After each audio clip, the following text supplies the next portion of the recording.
నాకు అర్థం కాని విషయం ఏంటంటే పిల్లలందరూ ఒకేలా ఉంటారా, లేకపోతే మా పిల్లలే ఇలా ఉన్నారో నాకు అర్థం కావట్లేదు. నిన్న చెప్పింది ఈరోజు అడిగితే ఏమో అంటున్నాడు.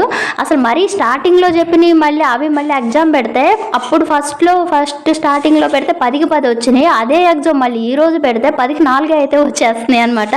సార్ని అడిగితే సార్ అన్నారు పిల్లలు అలానే మర్చిపోతూ ఉంటారు, మీరు ఫస్ట్ నుంచి రివిజన్ చేయండి. ఎందుకంటే రేపు సెప్టెంబర్ 16th నవోదయ ఎంట్రన్స్కి లాస్ట్ అప్లికేషన్ పెట్టడం.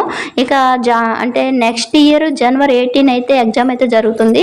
ఎవరైతే వాళ్ళ పిల్లలు 5th క్లాస్ చదువుతున్నారో వాళ్ళు ఖచ్చితంగా ఈ ఎంట్రన్స్ ఎగ్జామ్ అసలు సీట్ వచ్చినా రాకపోయినా ఖచ్చితంగా రాయించడం ద్వారా అసలు బేసిక్ నాలెడ్జ్ అనేది మంచిగా అయితే వస్తుంది. నేను ఈ 4 yearsలో నా పిల్లోడికి అసలు ఇవి ఏవి చెప్పలేదన్నమాట. ఇప్పుడు దాకా చెప్పినవి ఇంత మిస్ అయిపోయానా అనిపించింది. మినిమం నాలెడ్జ్ ఉండాలంటే పిల్లాడికి ఈ కోచింగ్ అనేది ఇప్పించడం ద్వారా అయితే చాలా బేసిక్స్ అన్నీ తెలుస్తాయి. సైనిక్ స్కూల్ కూడా రాయించిన కొంచెం అయితే